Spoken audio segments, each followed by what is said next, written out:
Chapter 22. John Pendleton. Pollyanna did not go to school. However, she did not realize this. Pollyanna did not realize anything, in fact, until a week had passed. Then the fever subsided.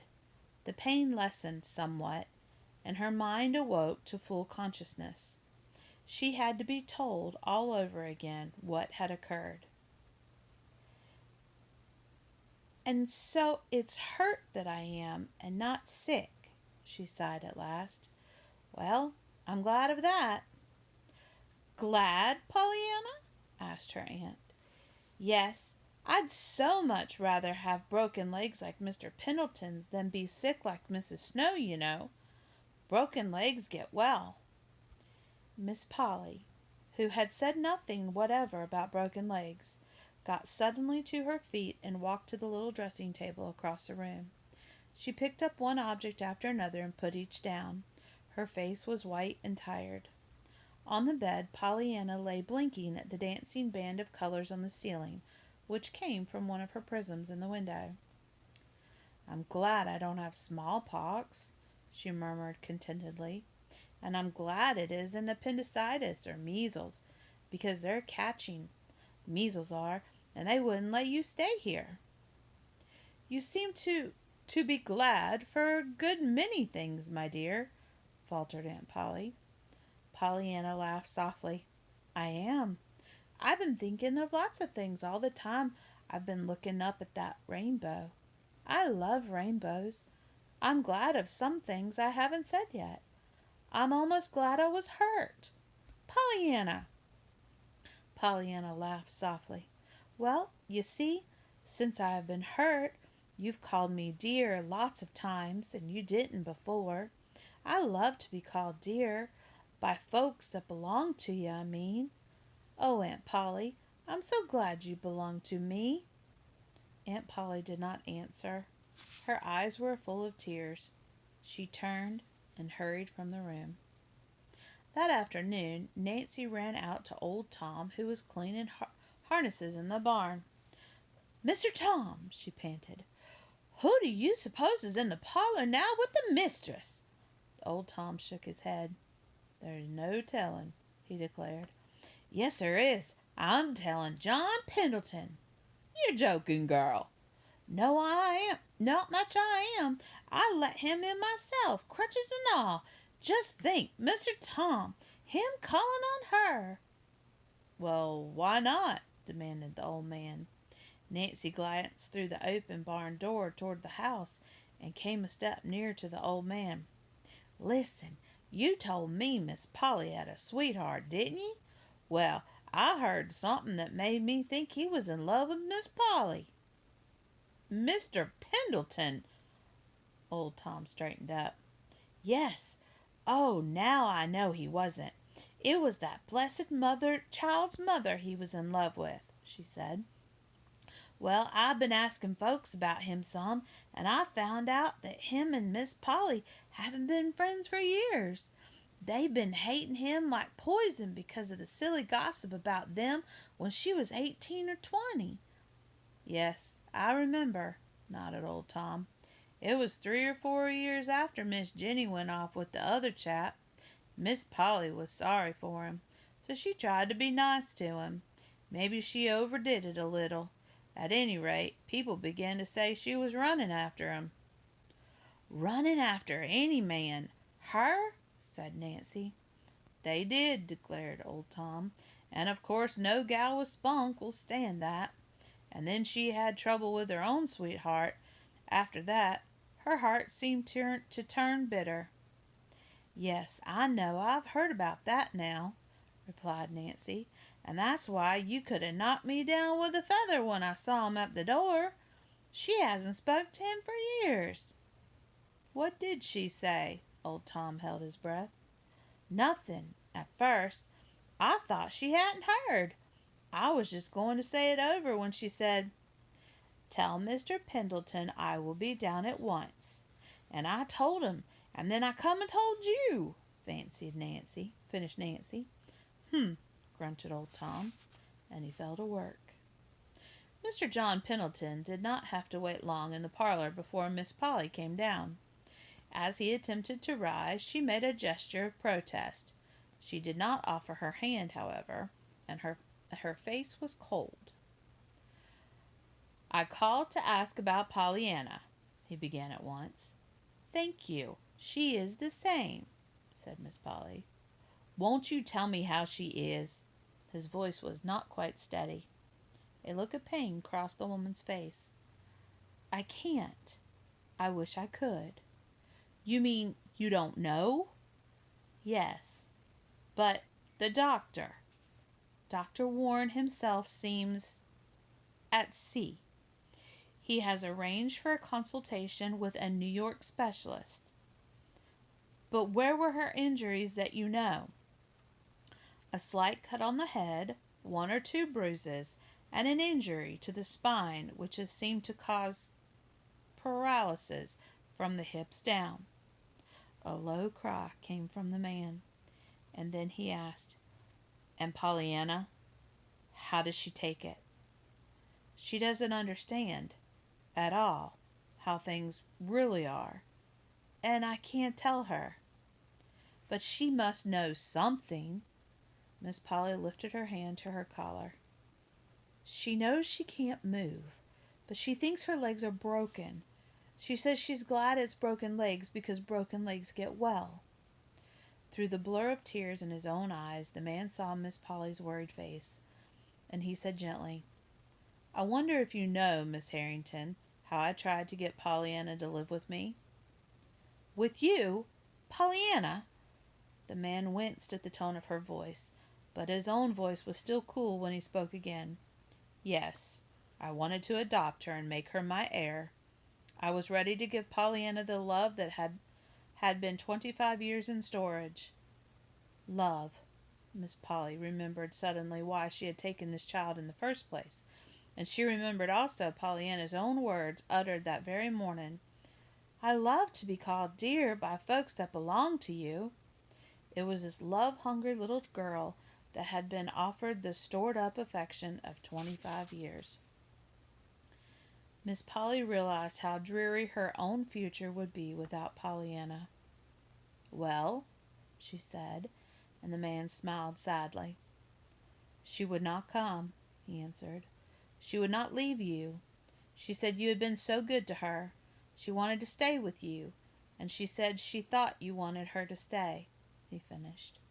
He heard a swift step at his side and found a shaking hand thrust toward him. "When the specialist comes, and I know anything definite, you will hear from me," said a trembling voice. "Thank you for coming. Pollyanna will be pleased." Chapter 23. A Waiting Game. The day after John Pendleton's call, Miss Polly spoke to Pollyanna about a visit by the specialist. "Pollyanna, my dear," she began gently, "we have decided we want another doctor besides Dr. Warren to see you." A joyous light came to Pollyanna's face. "Dr. Chilton?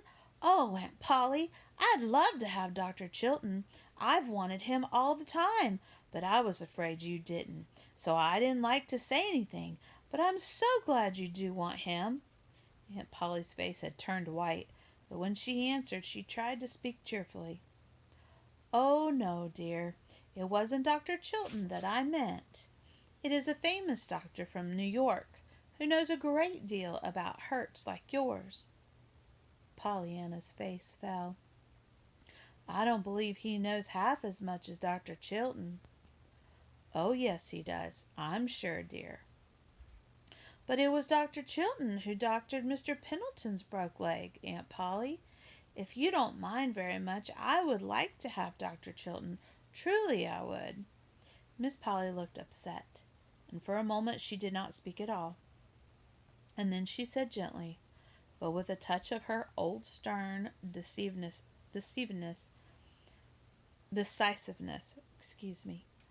"But I do mind, Pollyanna. I mind very much. I would do almost anything for you, my dear, but I don't wish Dr. Chilton called in on this case. He cannot know so much about your trouble as this great doctor does, who will come tomorrow." Pollyanna still looked unconvinced. "But, Aunt Polly, if you love Dr. Chilton—" "What, Pollyanna?" Aunt Polly's voice was very sharp now. Her cheeks were very red, too. "If you love Dr. Chilton," sighed Pollyanna, "it seems to me that would make a difference in the good he would do. And I love Dr. Chilton." The nurse entered the room at that moment, and Aunt Polly rose to her feet abruptly, a look of relief on her face. "I am very sorry, Pollyanna," she said stiffly, "but I'm afraid you'll have to let me be the judge this time. It's already arranged." However, the New York doctor did not come. At the last moment a telegram told of the sudden illness of the specialist himself, and this led Pollyanna to plead again for Dr. Chilton. But as before, Aunt Polly shook her head and said, "No, dear." As the days of waiting passed, it seemed that Aunt Polly was doing everything she could do to please her niece, except call Dr. Chilton. "You couldn't have made me believe it," Nancy said to old Tom one morning. "Every minute of the day Miss Polly just hangs around waiting to do something for that blessed lamb. She wouldn't let Fluff nor Buff upstairs for love or money a week ago, and now she lets 'em tumble all over the bed just because it pleases Miss Pollyanna. And she moves them little glass danglers to different windows so the sun'll make the rainbows dance, as that blessed child calls it. And the other day the nurse was actually doing her hair, and Miss Pollyanna was bossing from the bed. And I declare if Miss Polly hasn't wore her hair that every day now, she don't look like the same woman, what with the ribbons and lace Miss Pollyanna makes her wear around her neck. Say, Mr. Tom, who was her sweetheart?" "You won't find out from me," answered the old man. "How is that little gal today?" Nancy shook her head. "Just the same. She just lays there and sleeps and talks some and tries to be glad 'cause the sun sets or the moon rises till it's enough to make your heart break." "I know. It's the game," nodded old Tom. "She told you about the game?" "Oh, yes. She told me long ago." The old man hesitated and then went on, and his lips twitching a little.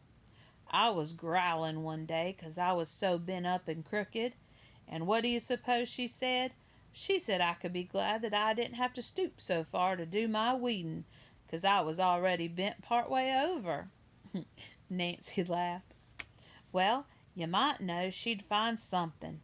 We've been playing that game since almost the first, because there wasn't no one else she could play it with." "That little girl's told everyone about the game, I guess. I'm hearing of it everywhere, now since she was hurt," said Tom. "Well, she didn't tell Miss Polly," replied Nancy. "Miss Pollyanna told me long ago that she couldn't tell her, because her aunt didn't like to have her talk about her father, and it was her father's game, and she'd been talking about him if she did tell it, so she never told her." "Oh, I see." The old man nodded his head slowly. "They was always bitter against the minister 'cause he took Miss Jenny away. Miss Polly could never forgive him. It was a bad mess," he sighed as he turned away. "Yes, it was," Nancy said. For no one were those days of waiting easy. The nurse tried to look cheerful, but her eyes were troubled. The doctor was nervous and impatient. Miss Polly said little, but could not hide the fact that she was growing thin and pale. As to Pollyanna, she petted the dog, smoothed the cat's slick head, admired the flowers, and ate the fruits and jellies that were sent in to her, and returned cheery answers to many messages of love that were brought to her bedside. But she too grew pale and thin. As to the game, Pollyanna told Nancy these days how glad she was going to be when she could go to school again, go to see Mrs. Snow, and go to call on Mr. Pendleton, and go to ride with Dr. Chilton. She didn't seem to realize that all the gladness was in the future, not in the present. Chapter 24. a door ajar. Dr. Mead, the specialist, came a week later. He was tall, with kind gray eyes and a cheerful smile. Pollyanna liked him at once, and she told him. "You look a lot like my doctor," she added. "Your doctor?" Dr. Mead glanced in surprise at Dr. Warren, who was talking with the nurse a few feet away. Dr. Warren was a small, brown-eyed man with a pointed brown beard. "Oh, that isn't my doctor," smiled Pollyanna. "Dr. Warren is Aunt Polly's doctor. My doctor is Dr. Chilton." "Oh," said Dr. Mead, his eyes resting on Miss Polly, who with a blush turned hastily away. "Yes," Pollyanna hesitated, and then continued with her usual trustfulness. "You see, I wanted Dr. Chilton all the time, but Aunt Polly wanted you. She said you knew more than Dr. Chilton about broken legs like mine, and if you do, I can be glad for that. Do you?" "Only time can tell, little girl," the doctor said gently, and then he turned a grave face toward Dr. Warren, who had just come to the bedside. Everyone said afterwards that the cat did it. Certainly, if Fluffy had not poked a paw against Pollyanna's unlatched door, the door would not have swung noiselessly open until it stood a foot ajar. And if it had not been open, Pollyanna would not have heard her aunt's words. In the hall, the two doctors, the nurse, and Miss Polly stood talking. In Pollyanna's room, Fluffy had just jumped to the bed with a little purring meow when Aunt Polly's exclamation sounded clearly and sharply. "Not that! Doctor, not that! You don't mean the child will never walk again?" It was all confusion then. First from the bedroom came Pollyanna's terrified, "Aunt Polly! Aunt Polly!" And then Miss Polly, seeing the open door, realized that her words had been heard, gave a moan, and fainted dead away. The nurse stumbled toward Pollyanna's room. She found a purring cat on the bed trying to attack the white-faced, wild-eyed little girl. "Miss Hunt, please. I want Aunt Polly. I want her right away. Quick, please." The nurse closed the door. Her face was very pale. She can't come just this minute, dear. She will a little later. What is it? Can I get it?" Pollyanna shook her head. "But I want to know what she said just now. Did you hear her? I want Aunt Polly. She said something. I want her to tell me it isn't true." The nurse tried to speak, but no words came. "Miss Hunt, it is true. Oh, it isn't true. You don't mean I can't ever walk again?" There, dear. Don't, choked the nurse. Perhaps he was mistaken. Lots of things could happen, you know." "But Aunt Polly said he knew more than anybody else about broken legs like mine." Yes, I know, dear. But all doctors make mistakes sometimes. Just don't think any more about it now. Please don't, dear." Pollyanna flung out her arms wildly. "But I can't help thinking about it," she sobbed. "It's all there is now to think about. Why, Miss Hunt, how am I going to school, or to see Mr. Pendleton, or Miss Snow, or anybody?" she sobbed on. Suddenly she stopped and looked up, a new terror in her eyes. "Why, if I can't walk, how am I ever going to be glad for anything?" Miss Hunt did not know the game, but she did know that her patient must be quieted. In spite of her own heartache, her hands had not been idle, and she stood now at the bedside with the quieting tablet ready. There, dear, just take this," she said, "and by we'll see what can be done. Lots of times things aren't half as bad as they seem." Obediently, Pollyanna took the medicine. "I know, that sounds like things Father used to say," faltered Pollyanna. "He said there was always something about everything that might be worse, but I reckon he'd never just heard he couldn't ever walk again. I don't see how there can be anything about that could be worse. Do you?" But Miss Hunt did not trust herself to speak.